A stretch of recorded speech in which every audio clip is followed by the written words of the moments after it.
अभी एक विवाद आ गया तो उस विवाद पर नहीं जाना चाहता। जब वो हज का सब्सिडी खत्म हुई तो कुंभ मेले का विषय आ गया। कुंभ मेला हम सब जानते हैं। कुंभ मेले का एक एस्पेक्ट आप लोगों ने कभी ध्यान दिया है? कुंभ मेला कितने साल में एक बार पड़ता है? 12 साल में। 12 साल में एक बार क्यों पड़ता है? क्योंकि वो जुपिटर की साइकिल पर आधारित है। बृहस्पति ग्रह हर 12 वर्ष के बाद अपना एक चक्कर पूरा करके उसी राशि में दोबारा आता है, इसलिए कुंभ मेला 12 वर्ष में एक बार पड़ता है। हजारों सालों से चला आ रहा है, ठीक है। तो इसका मतलब हमको पता था ना कि बृहस्पति की साइकिल 12 साल की है। इनको तो अभी 100 साल पहले पता चला कि बृहस्पति की साइकिल 12 साल की है। और उसके बाद हमको समझा दिया जाता है नहीं साहब हम अनसाइंटिफिक थे।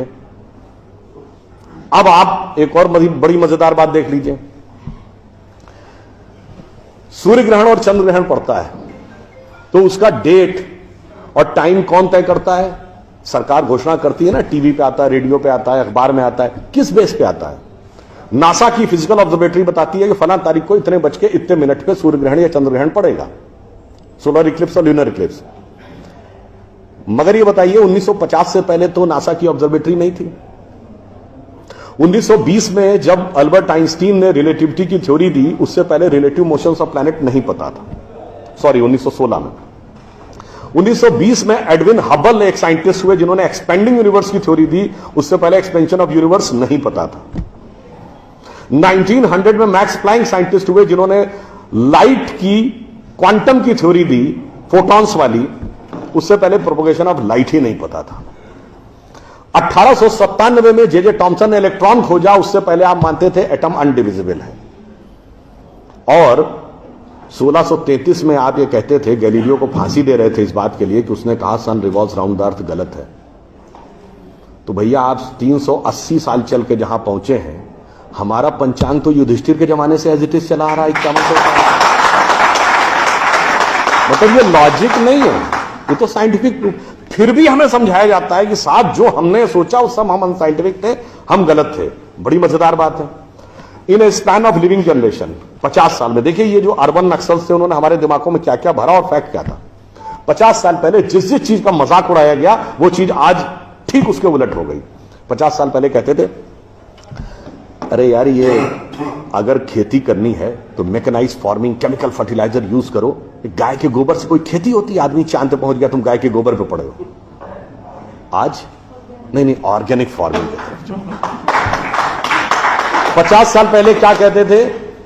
अरे भाई ये जड़ी बूटियों फल पत्ती खाने से कोई इलाज होता है? नीम हकीम खतरा है जान। खाना है तो नई दवाएं खाओ, क्लोसिन, मेटासिन, टेरामाइसिन। आज आप क्या कहते हैं? नहीं, केमिकल नहीं, हर्बल मेडिसिन की तरफ जाओ। ठीक, आज से केवल 50 साल पहले आप ये कहते थे, जब हम कहते थे पेड़ों की रक्षा करो, जंगल की रक्षा करो, पहाड़ की रक्षा करो, कहते थे this is the reminiscence of a primitive tribal civilization. आज 1992 के रियो डी जेनेरो से लेकर 2009 के कोपेनहेगन से लेकर 2016 के पेरिस तक आप कहते हैं नेचर फ्रेंडली डेवलपमेंट करो। भैया सब कुछ उलटता जा रहा है। जो हमने कहा, जिसका आपने मजाक उड़ाया, वो सब कुछ सही होता जा रहा। अब मैं एक और बात कहूंगा जिसका कि बहुत मजाक उड़ाया गया, शायद हम लोग कभी ध्यान नहीं देते। भारत में यह कहा जाता था कि ज्ञान प्राप्त करना है तो ध्यान लगाओ। संत महात्मा जाके गुफा में ध्यान लगाते थे, पीर फकीर जाके कहते थे इल्हाम हो जाएगा। लोग कहते थे क्या बेवकूफ है, हाउ इज इट पॉसिबल? ऐसा कहीं हो सकता है क्या कि जाके ध्यान लगाया और ज्ञान प्राप्त हो गया? If you want to attain knowledge you must outreach, understand the things, meet the people, visit the place, like what Darwin has done. अब 50 साल बाद मैं आपसे पूछता हूं, आपको न्यूयॉर्क टाइम्स अखबार पढ़ना है तो 2 रास्ते हैं। एक, यहां से दिल्ली से न्यूयॉर्क की फ्लाइट पकड़िए, 16 से 22 घंटे लगेंगे डिपेंडिंग अपॉन योर फ्लाइट, और आज का अखबार कल पढ़िए। और दूसरा है कि मोबाइल पे डाउनलोड करिए खट से और पढ़ लीजिए। क्यों? आपके हाथ में डिवाइस है, जिसने डिवाइस बनाई उसने सॉफ्टवेयर भी बनाया है, और जिसने सॉफ्टवेयर बनाया उसने सपोर्टिंग नेटवर्क भी बनाया है। उसी ढंग से हमारा शरीर एक डिवाइस है, तो इसके अंदर मन, बुद्धि, चित्त, अहंकार और कॉन्शियसनेस एक सॉफ्टवेयर है, और उसका कनेक्टिंग नेटवर्क भी है। बस नेटवर्क से कनेक्ट होना है और सब डाउनलोड है। और अंत में मैं एक उदाहरण दूंगा। सब कुछ कहा जाता था कि पैसे के कारण शोषण हुआ, इसलिए खड़े हो जाओ, लोगों के साथ भिड़ जाओ। हमारे यहां परंपरा में त्याग का महत्व था।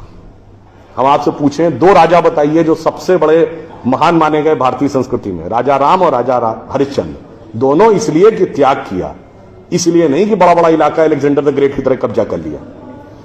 अब मैं एक आपको उदाहरण देता हूं, वो त्याग कैसे समाज में रचा बसा था। हमारे पूज्य संतों में से एक हुए संत रविदास, काशी के रहने वाले थे। उनके पास भगवान राम की एक मूर्ति थी। काशी नरेश उनके पास गए, कहा जाता था इतनी सिद्ध मूर्ति है, आप कृपया इसे मुझे दे दीजिए। ऐसी मूर्ति राजा के पास होनी चाहिए राजभवन में, ना कि इस पे मैं इस मूर्ति के वेट का 10 गुना सोना आपको दे दूंगा। उन्होंने मना कर दिया। उन्होंने कहा जी इसके वेट का 100 गुना सोना दे दूंगा। उन्होंने मना कर दिया। तो राजा को थोड़ा क्रोध आ गया। उसने कहा ऐसा है रैदास जी, आज जिस झोपड़ी में रह रहे हैं इसमें जितना सोना आ सकता हो नीचे से ऊपर तक उतना भर लीजिए, उतना मैं आपको देने को तैयार हूं। तो एक बार उनकी पत्नी का मन आया कि भाई ऐसा बढ़िया ऑफर नहीं मिलेगा, अब हमें इस पर विचार कर लेना चाहिए। रैदास ने क्या जवाब दिया?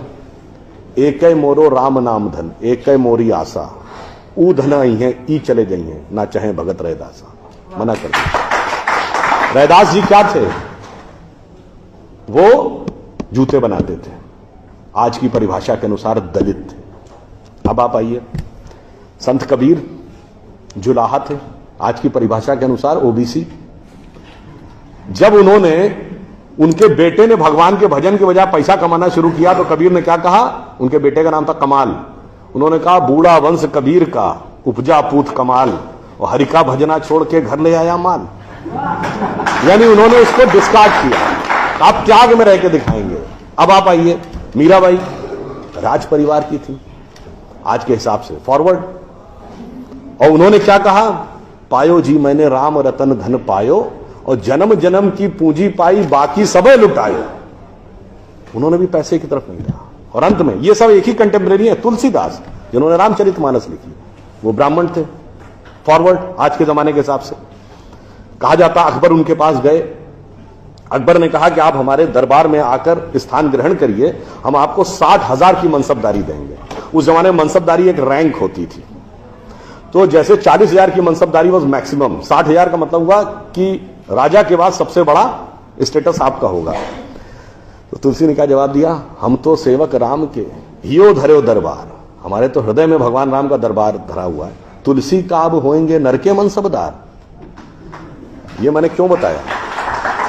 जो बातें ये अर्बन नक्सलिस्ट समझाते हैं कि शोषण किया गया, कैपिटलिज्म किया गया, अगर मार्क्स ने कहा धर्म एक अफीम है जो गरीबों को पिला दी जाती है ताकि अमीर उस पर हुकूमत करता रहे, पर यहां ऐसा नहीं था। मैंने दिखाया समाज का निचला वर्ग हो, मध्यम वर्ग हो, उच्च वर्ग हो, राज करने वाला वर्ग हो, सबने कहा जो त्याग करेगा वो महान होगा। इसीलिए हमारे यहां महात्मा गांधी महान हुए, ना कि प्रधानमंत्री रहने वाले नेहरू महान। तो इसलिए मैं अंत में ये कहूंगा आप सभी लोगों से कि ये जो मायावी रावण साधु का वेश बना के आता है, सूक्ष्म दृष्टि से इसको समझिए और आश्वस्त रहिए कि वो चाहे कितना भी मायावी हो, अंत में विजय हमारी ही होगी, क्योंकि हम आज दुनिया के यंगेस्ट नेशन है। जैसा अभी नलपत जी ने कहा ना कि भाई people like us we are in minority. हम देश दुनिया के सबसे युवा देश हैं, यह सत्य है, मगर यह अर्ध सत्य है। हम सबसे युवा देश और सबसे प्राचीन सभ्यता है। We are the youngest nation and the oldest civilization. तो एक गौरवशाली हमारा भूतकाल है और एक शानदार भविष्य है जो हमारी प्रतीक्षा कर रहा है। बस बीच के इस माया के प्रपंचों को से हम बचे रहें तो कहीं कोई संदेह नहीं। एक पंक्ति कहकर समाप्त करूंगा कि गौरवशाली था भूत, भविष्य भी महान है, अगर संभालें आप उसे जो वर्तमान।